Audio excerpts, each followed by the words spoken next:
کہ ہم نے یہ کتاب نازل کی ہمارے بندے پر، اگر آپ کو شک ہے، فاتو بصورت من مثلی، تو آپ ایک سورہ قرآن مجید جیسی پیش کیجئے. من مثلی، ہو بہو نہیں، قرآن مجید جیسی ایک سورہ آپ پیش کیجئے. وَادْعُوا شُهَدَاءَكُم مِّن دُونِ اللَّهِ إِن كُنتُمْ صَادِقِينَ، اور بلاؤ اپنے مددگار کو اور اپنے گواہ کو اللہ کے علاوہ اگر آپ سچے ہیں. فَإِن لَّمْ تَفْعَلُوا، اور اگر آپ نہیں پیش کر سکتے، وَلَن تَفْعَلُوا، اور آپ ہرگز پیش نہیں کر سکتے، فَاتَّقُوا النَّارَ الَّتِي وَقُودُهَا النَّاسُ وَالْحِجَارَةُ أُعِدَّتْ لِلْكَافِرِينَ، تو ڈرو اس آگ سے جس کا ایندھن انسان اور پتھر ہیں، جو انکار کرنے والوں کے لیے تیار کیا ہے. اللہ سبحانہ و تعالی ان دو آیتوں میں چنوتی دیتے ہیں، انسانوں کو چیلنج کرتے ہیں. یہ اس وقت دور تھا عربی ادب کا، اس وقت عربوں کو ناز تھا اپنی عربی زبان پر، اور وہ سمجھتے تھے کہ ان سے بہتر دنیا میں کوئی نہیں ہے. اس وقت اللہ سبحانہ و تعالیٰ قرآن مجید نازل کرتے ہیں اور ساری انسانیت کو چنوتی دیتے ہیں، چیلنج کرتے ہیں کہ اگر آپ کو شک ہے کہ یہ کتاب خدا کی طرف سے نہیں ہے تو آپ قرآن مجید جیسی ہو بہو نہیں، ملتی جلتی، ہو بہو تو دور کی بات ہے، ایک سورہ پیش کرو. اور قرآن مجید کی سب سے چھوٹی سورت ہے 3 آیتوں کی، صرف 10 الفاظ. بہت لوگوں نے کوشش کی، ایک انسان نے بھی کامیابی نہیں پائی، اور تا قیامت کوئی بھی قرآن مجید جیسی قریباً ایک سورہ بھی پیش نہیں کر پائیں گا. لیکن آج کا دور ادبی دور نہیں ہے، it's not an age of literature and poetry. اگر کوئی کتاب اپنے آپ کو خدا کی طرف سے کہتی ہے اور ادبی انداز میں کہتی ہے کہ دنیا چپٹی ہے، دنیا سپاٹ ہے، کیا آج کا جدید انسان اس بات کو تسلیم کرے گا؟ بالکل نہیں، کیونکہ آج کا دور ادبی دور نہیں ہے، آج کا دور ہے جدید سائنس کا دور. آج ہم کوشش کریں گے یہ تحقیق کرنے کی قرآن اور جدید سائنس ملتے ہیں یا ٹکراتے ہیں، قرآن اور جدید سائنس ملتے ہیں یا قرآن اور جدید سائنس ٹکراتے ہیں. اس موضوع پہ ہم انشاءاللہ تذکرہ. ایک مشہور سائنسداں، فزسسٹ اور نوبل پرائز ونر جس کا نام البرٹ آئنسٹائن تھا، اس نے کہا science without religion is lame and religion without science is blind. Science مذہب کے بنا لنگڑی ہے اور مذہب سائنس کے بنا اندھا ہے. میں پھر سے دہراؤں گا، البرٹ آئنسٹائن جو فیمس فزسسٹ تھا اور نوبل پرائز ونر، اس نے کہا کہ سائنس مذہب کے بنا لنگڑی ہے اور مذہب سائنس کے بنا اندھا ہے. میں آپ کو یاد دلانا چاہتا ہوں کہ قرآن مجید سائنس کی کتاب نہیں ہے، SCIENCE، لیکن ہے سائنس کی کتاب، SIGNS. یہ ہے نشانیوں کی کتاب، آیتوں کی کتاب. اور قرآن مجید میں 6000 سے زیادہ نشانیاں ہیں، 6000 سے زیادہ آیتیں ہیں. ان میں سے 1000 سے زیادہ الحمدللہ سائنس کے بارے میں ذکر کرتی ہے. آج کی اس تقریر میں میں صرف ان سائنٹیفک فیکٹس، سائنس کے حقائق کے بارے میں ذکر کروں گا which have been established، جو سائنسداں ثابت کر چکے ہیں. Scientific hypothesis, scientific theories, scientific نظریہ، ان کے بارے میں ذکر نہیں کروں گا کیونکہ ہم جانتے ہیں کہ many a time scientific hypothesis theories take U-turns. یہ سائنس کے نظریے جو ہیں کئی بار وہ اپنے نظریے سے پلٹ جاتے ہیں. اسی لیے اس تقریر میں صرف میں سائنٹیفک فیکٹس کے بارے میں ذکر کروں گا، سائنس کے حقائق کے بارے میں. سب سے پہلے ہم تذکرہ کریں گے ایسٹرونومی کے بارے میں، فلکیات کے بارے میں. 35 سے 40 سال پہلے کچھ سائنسداں نے تحقیق کی ایک موضوع پہ، تخلیق کائنات، مطلب کریشن آف دا یونیورس. اور ان سائنسداں نے کہا کہ ہماری کائنات سب سے پہلے ایک پرائمری نیبولا تھا، بنیادی گولا، ابتدائی گولا. اس کے بعد there was a secondary separation, دوسری جدائی، دوسری علیحدگی، اور ایک بڑا دھماکہ ہوتا ہے بگ بینگ. اس کے بعد وجود میں آیا گیلیکسیز، کہکشائیں، ستارے، سیارے، چاند، سورج، اور یہ زمین جس میں ہم رہتے ہیں. اسے سائنسداں نے کہا بگ بینگ، بڑا دھماکہ. یہ جو سائنسداں نے تقریباً 40 سال پہلے ڈھونڈا کس طریقے سے کائنات وجود میں آئیں، تخلیق کائنات، قرآن مجید میں اس کا ذکر 1400 سال پہلے ہے. اور میں نے اس تقریر کے شروع میں ایک آیت کی تلاوت کی، سورہ انبیاء کی، سورہ نمبر 21 آیت نمبر 30، جہاں اللہ سبحانہ تعالیٰ فرماتے اولم یر الذین کفروا، کیا انکار کرنے والے یہ نہیں جانتے ان السماوات والارض کانتا رتقا ففتقناہما، کہ زمین اور آسمان ایک تھے، جڑے ہوئے تھے، اور ہم نے انہیں جدا کیا. یہ جو تخلیق کائنات، creation of the universe, big bang, بڑا دھماکہ، جو سائنسداں کو 40 سال پہلے پتا چلا، قرآن مجید میں اس کا ذکر ہے 1400 سال پہلے. قرآن مجید میں اللہ سبحانہ تعالیٰ فرماتے ہیں سورہ فصلت میں، سورہ نمبر 41 آیت نمبر 11 اور 12 میں، کہ اللہ سبحانہ و تعالیٰ نے آسمان کی طرف دیکھ کے کہا جب وہ دھواں تھا کہ آسمان اور زمین ایک ساتھ آ جاؤ، ولنگلی اور انولنگلی، اپنے مرضی سے یا اپنے مرضی کے بنا. اور ان نے کہا کہ ہم اپنے مرضی سے ایک ساتھ آ جاتے ہیں. قرآن مجید میں لکھا ہے کہ آسمان سب سے پہلے دھواں تھا، عربی لفظ ہے دخان. اور آج کے سائنسداں یہ کہتے ہیں کہ کائنات بننے کے پہلے یہ آسمان دھواں تھا، انگلش میں کہتے ہیں گیس. لیکن عربی میں دخان کے معنی ہے اسموک. کچھ مفسرین نے ترجمہ کیا مسٹ، دھند، جو میرے حساب سے صحیح ترجمہ نہیں، کیونکہ دھند ہوتا ہے ٹھنڈا اور دھواں ہوتا ہے گرم. دھماکے کے بعد ہم اکثر دیکھتے ہیں گرم دھواں، دھند نہیں دیکھتے. تو قرآن مجید میں لکھا ہے کہ آسمان تھا دھواں. اور آج سائنس یہ کہتی ہے کہ اسموک گیس سے اور بہترین لفظ ہے. جو قرآن مجید میں دخان لکھا ہے وہ گیس سے اور بہترین ہے، اور scientifically smoke is a better word than gas. آپ سوچ سکتے قرآن مجید میں اس کا ذکر ہے 1400 سال پہلے.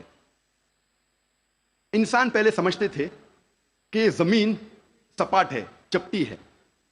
سب سے پہلی بار اگر کوئی انسان نے یہ ثابت کیا کہ دنیا بیضوی ہے، وہ ہے Francis Drake, sun 1577 1577 when he sailed around the earth.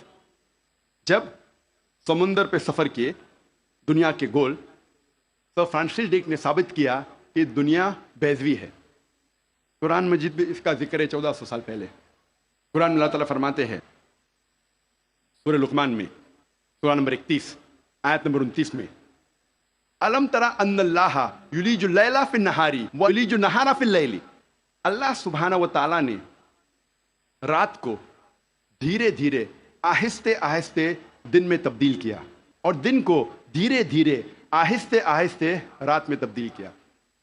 یہ دن کا رات اور رات کا دن آہستے آہستے دھیرے دھیرے تبدیل ہونا یہ ثبوت دیتا ہے کہ دنیا بیضوی ہے. اگر دنیا چپٹی اور سپاٹ ہوتی تو دن فوراً رات میں تبدیل ہوتا اور رات فوراً دن میں تبدیل ہوتی. اللہ تعالیٰ فرماتے سورہ الزمر میں، سورہ نمبر 39 آیت نمبر 5 میں، کہ اللہ سبحانہ و تعالی رات کو دن پہ لپیٹتا ہے اور دن کو رات پہ لپیٹتا ہے. قرآن میں عربی لفظ ہے کوارا، جس کے معنی لپیٹنا.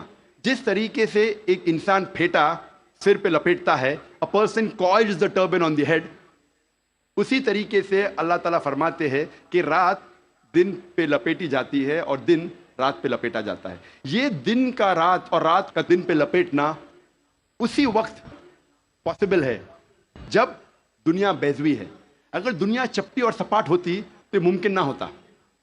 قرآن مجید میں اللہ تعالیٰ فرماتے ہیں سورہ نازیات میں، سورہ نمبر 79 چیپٹر 79 آیت نمبر 30 میں، وَالْأَرْضَ بَعْدَ ذَلِكَ دَحَاهَا، اور اس کے بعد اللہ سبحانہ و تعالیٰ نے زمین کو پھیلایا بچھونا جیسے. دہا کے ایک معنی ہے پھیلانا، اور دہا کی دوسری معنی آتا ہے عربی لفظ دھویا سے، جس کے معنی ہے بیضا، جس کے معنی ہے انڈا. اور ہم جانتے ہیں کہ دنیا گول ہے، بیضوی ہے.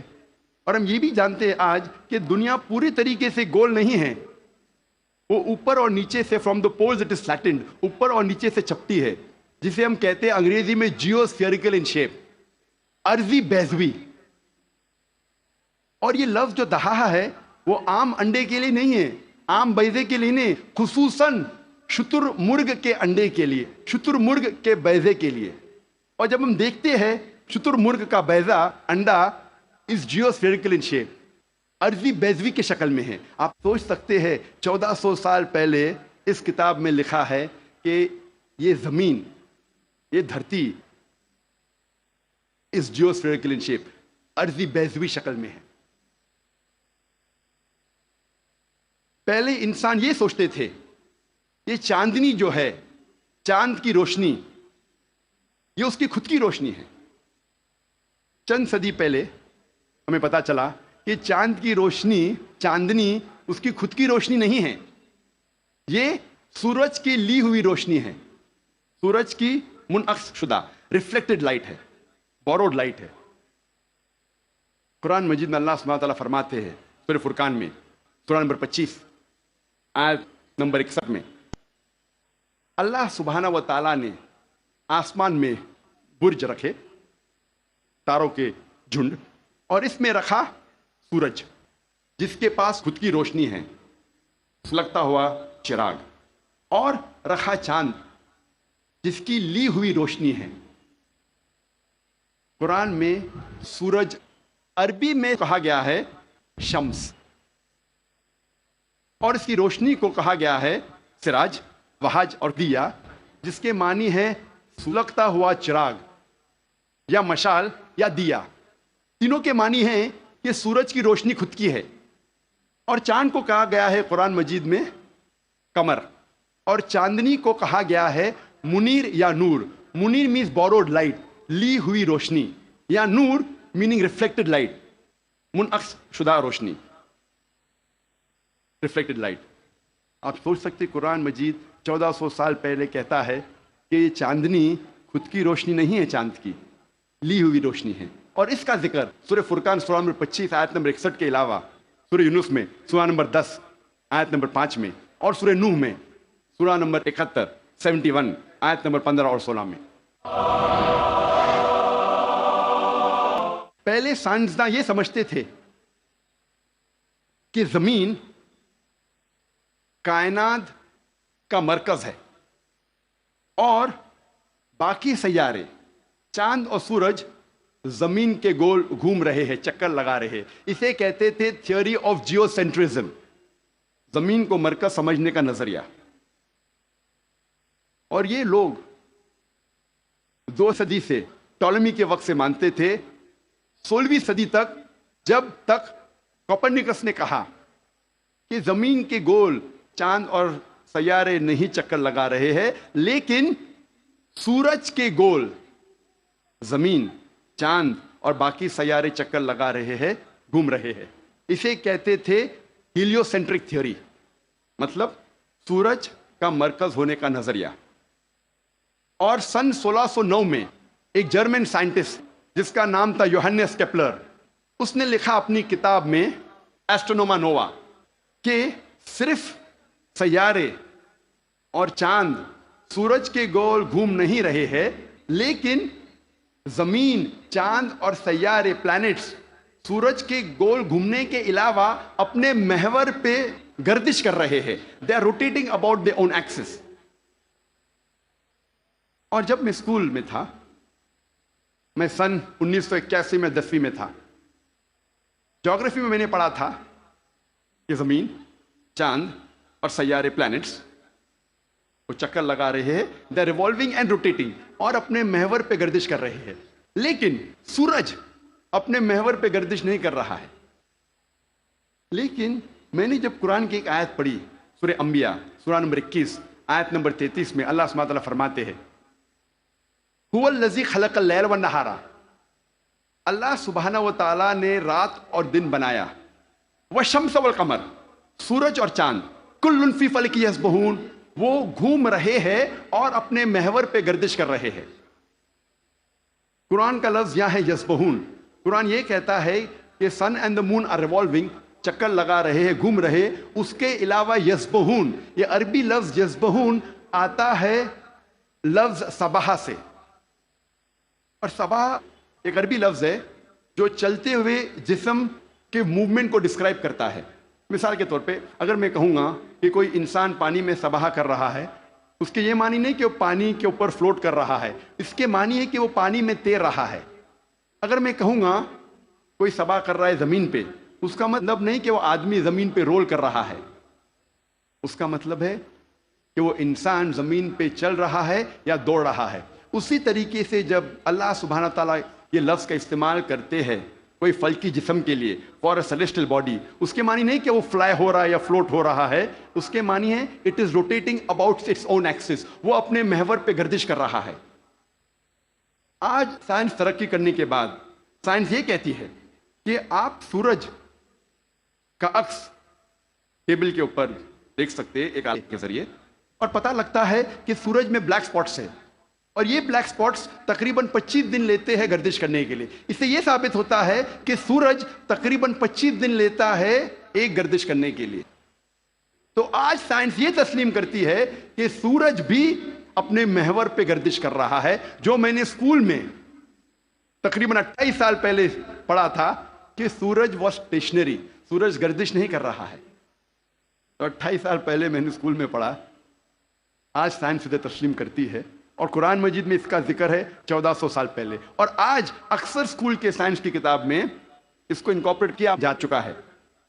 یہ نئی چیز داخل ہو چکی ہے سائنس کی کتابوں میں کہ سورج اپنے محور پہ گردش کر رہا ہے۔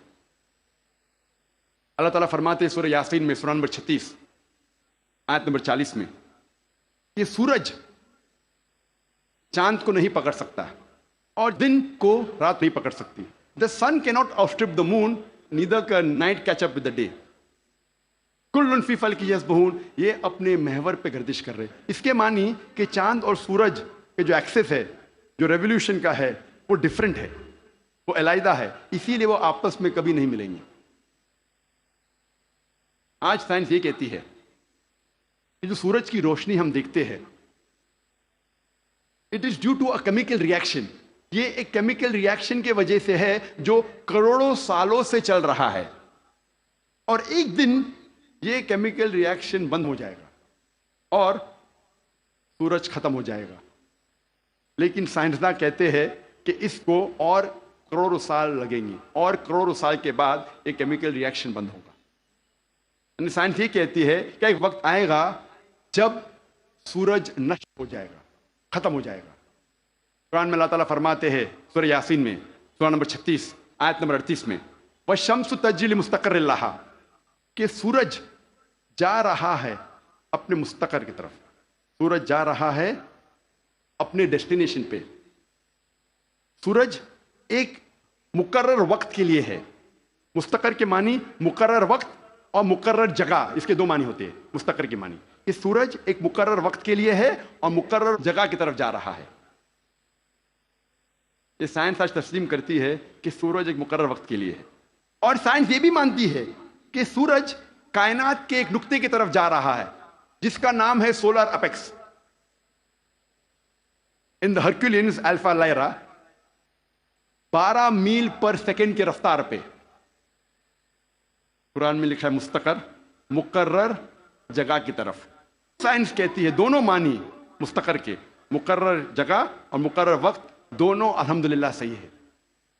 اور اس کا ذکر سورہ یاسین سورہ نمبر 36 آیت نمبر 38 کے علاوہ سورہ رعد میں بھی ہے، سورہ نمبر 13 آیت نمبر 2، سورہ فاطر سورہ نمبر 35 آیت نمبر 13، سورہ لقمان سورہ نمبر 31 آیت نمبر 29، اور سورہ الزمر سورہ نمبر 39 آیت نمبر 5 میں۔ سب جگہ کہا گیا ہے کہ سورج ایک مقرر وقت کے لیے ہے، ایک مقرر جگہ کی طرف جا رہا ہے۔ آج سائنس یہ کہتی ہے جو آسمان ہمارے زمین کے اوپر ہے جسے ہم کہتے ہیں ایٹماسفیئر، وہ ایک محفوظ چھت کی طرح ہے.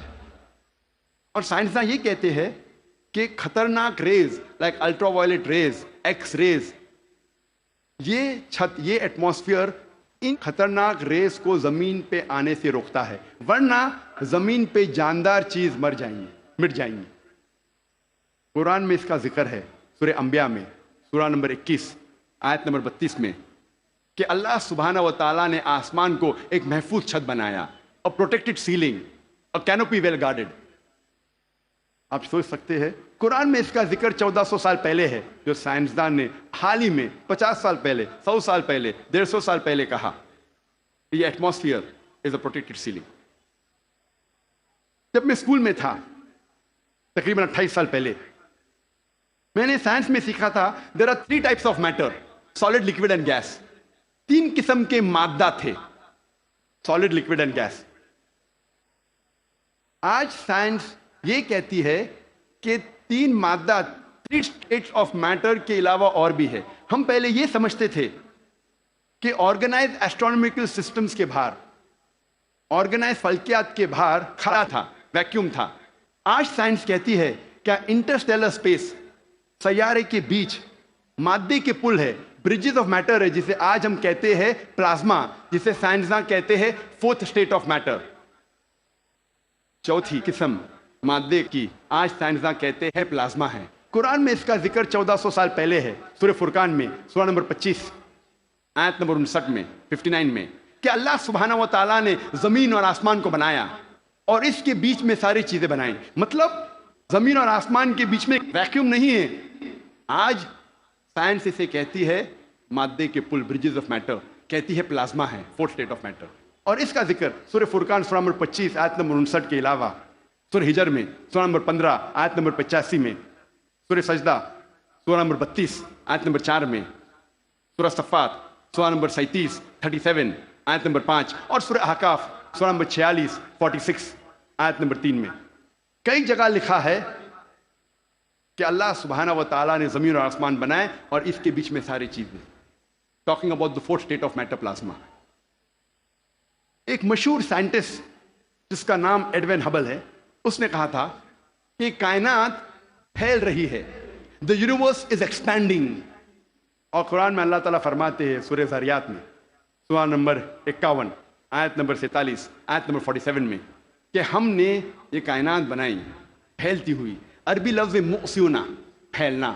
اور آج سائنس اس کو تسلیم کرتی ہے کہ ہماری کائنات پھیل رہی ہے، our universe is expanding. کئی دشمن اسلام یہ کہیں گے، جو کرٹکس آف اسلام یہ کہیں گے کہ قرآن مجید میں فلکیات کا ذکر ہونا کوئی عجوبہ نہیں، nothing great، کوئی بڑی بات نہیں ہے کہ قرآن مجید میں فلکیات کا ذکر ہے، کیونکہ عرب فلکیات میں ماہر تھے. میں اس بات کو مانتا ہوں کہ عرب فلکیات میں ماہر تھے، لیکن ان سے یہ کہنا چاہتا ہوں کہ قرآن مجید نازل ہونے کے بعد کچھ صدی بعد عرب فلکیات کے میدان میں ماہر بنے. تو قرآن مجید سے عرب نے فلکیات سیکھا، نہ کہ الٹا.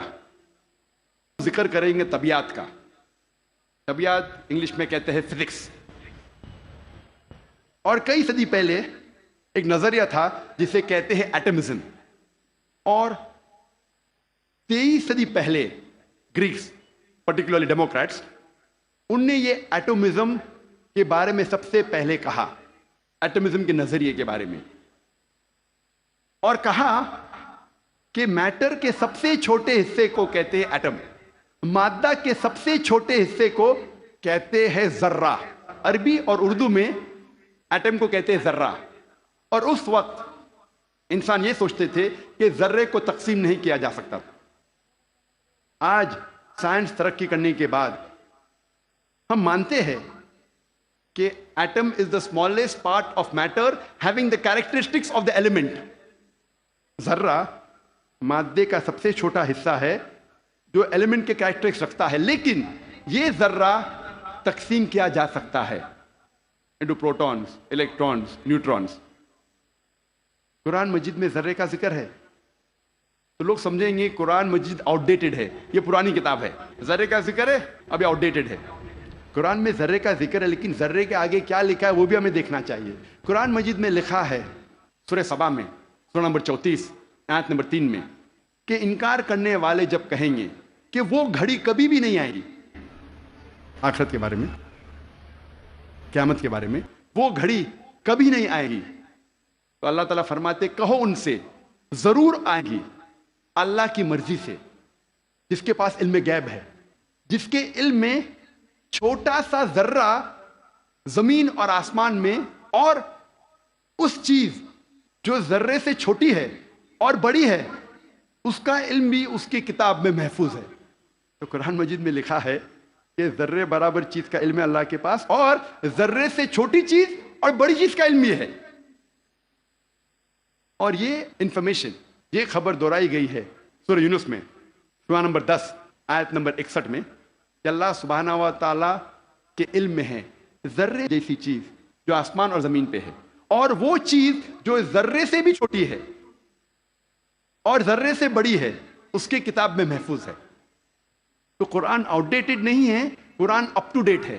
قرآن پرانی کتاب نہیں، بٹ الحمدللہ جدید کتاب ہے۔ اب ہم ذکر کریں گے واٹر سائیکل کے بارے میں، پانی کے چکر کے بارے میں۔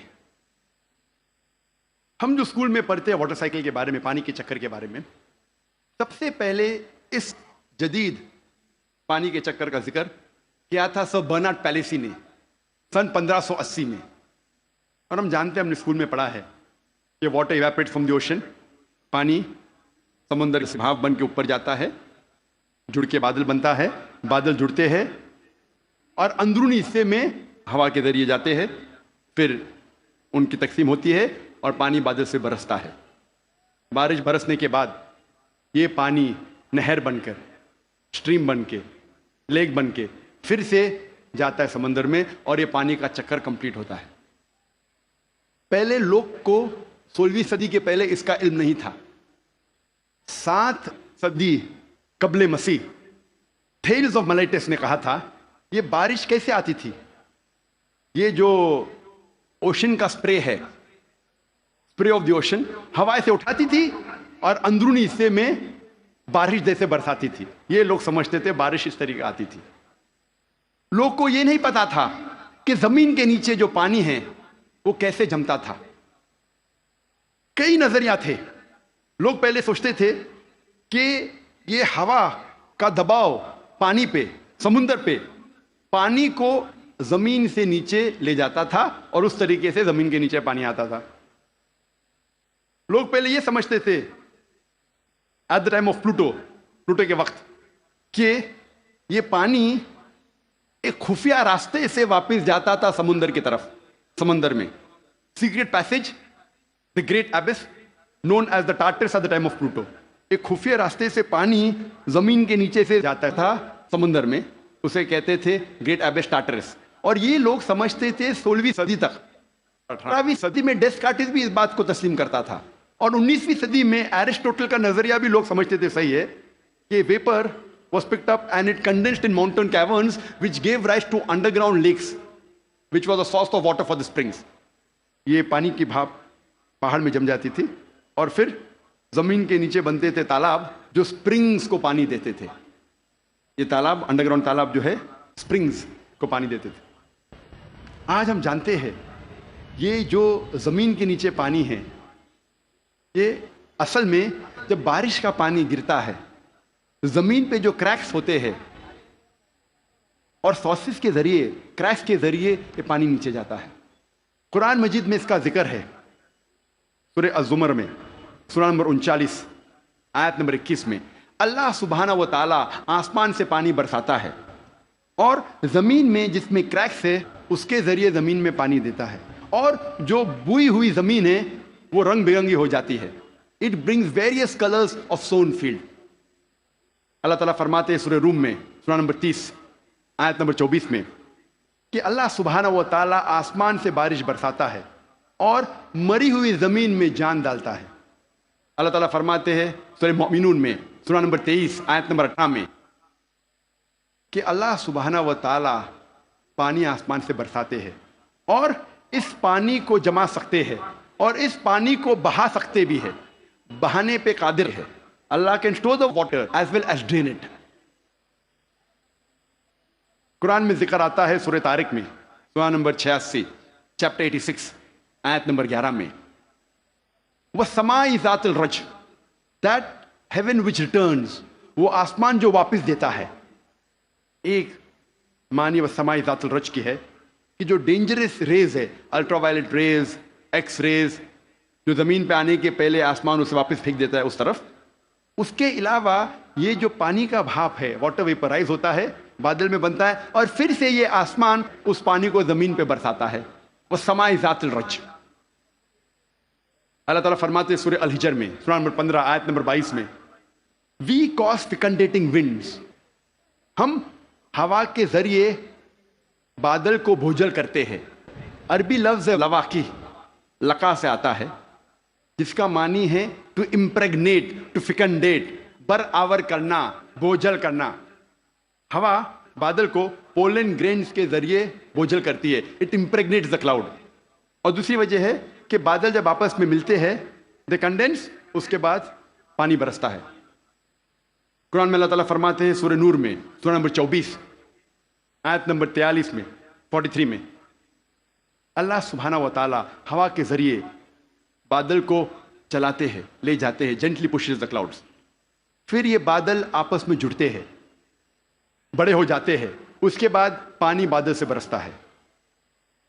اللہ تعالیٰ فرماتے ہیں سورہ روم میں، سورہ نمبر 30 آیت نمبر 48 میں، اللہ سبحانہ و تعالیٰ ہوا کے ذریعے بادل کو ہلاتے ہیں اور لے جاتے ہیں اندرونی حصے میں. اس کے بعد بادل کو چھوٹے چھوٹے حصے میں تقسیم کرتے ہیں، اس کے بعد پانی بادل سے برستا ہے. قرآن مجید میں پانی کے چکر کے بارے میں گہرائی سے ذکر ہے، تفصیل سے ذکر ہے کئی جگہ. سورہ اعراف میں، سورہ نمبر 7 آیت نمبر 57 میں، سورہ رعد سورہ نمبر 13 آیت نمبر 17 میں، سورہ فرقان سورہ نمبر 25 آیت نمبر 48 اور 49 میں، سورہ فاطر سورہ نمبر 35 آیت نمبر 9 میں، سورہ یاسین سورہ نمبر 36 آیت نمبر 34 میں، سورہ جاسیہ سورہ نمبر 45 آیت نمبر 5 میں، سورہ قوف سورہ نمبر 50 آیت نمبر 9 اور 10 میں، سورہ واقعہ سورہ نمبر 56 آیت نمبر 68 to 70، سورہ ملک سورہ نمبر 67 آیت نمبر 30، سورہ طارق سورہ نمبر 86 آیت نمبر 11. کئی آیتیں ہیں قرآن مجید میں جو تفصیل کے ساتھ ذکر کرتے ہیں پانی کے چکر کے بارے میں. صرف پانی کے چکر کے بارے میں اگر ذکر کرے گھنٹوں تک تقریر دے سکتے ہیں، صرف قرآن مجید میں پانی کے چکر کا ذکر. اب ہم تذکرہ کریں گے ارضیات کے بارے میں، جیولوجی. آج ماہرین ارضیات، جیولوجسٹ یہ کہتے ہیں کہ زمین کا ریڈیس نصف قطر، ریڈیس اردو میں کہتے ہیں نصف قطر، وہ تقریباً 3750 میل ہے. اور جو اندرونی حصہ ہے زمین کا وہ سیال ہے، لیکوڈ ہے، ہاٹ لیکوڈ، گرم سیال، اور اس میں کوئی جاندار چیز جی نہیں سکتی. لیکن اوپر کا حصہ ہے وہ سالڈ ہے، وہ ٹھوس ہے. اور اوپر جو سپرفیشل ارتھ کرسٹ ہے، زمین کی سطح، ارتھ کرسٹ، یہ بہت پتلی ہے، تقریباً 1 سے 30 میل پتلی، صرف 1% سے کم.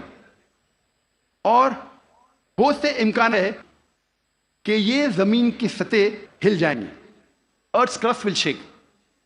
آج سائنسداں یہ کہتے ہیں due to the folding phenomena it gives rise to mountain ranges. ایک فولڈنگ فینومینا ہے جس سے پہاڑ پیدا ہوتے ہیں، اور اس پہاڑ کی وجہ سے زمین کی سطح کو استحکام ملتا ہے، اسٹیبلٹی ملتی ہے. قرآن مجید میں اللہ تعالیٰ فرماتے ہیں سورہ نبا میں، سورہ نمبر 78 آیت نمبر 6 اور 7 میں، ہم نے زمین بچھائی ہے، والجبال اوتادا، اور پہاڑ کو اوتاد جیسا بنایا ہے. اوتاد عربی میں کہتے ہیں کھوٹے کو، ٹینٹ پیگز، سٹیکس، میخو. اور ہم جانتے ہیں جب ٹینٹ پیگ کو زمین میں ہم ڈالتے ہیں، جب کھوٹے کو زمین میں ڈالتے ہیں تو اکثر حصہ زمین کے نیچے گڑ جاتا ہے، اوپری حصہ بہت کم رہتا ہے، 10% سے کم.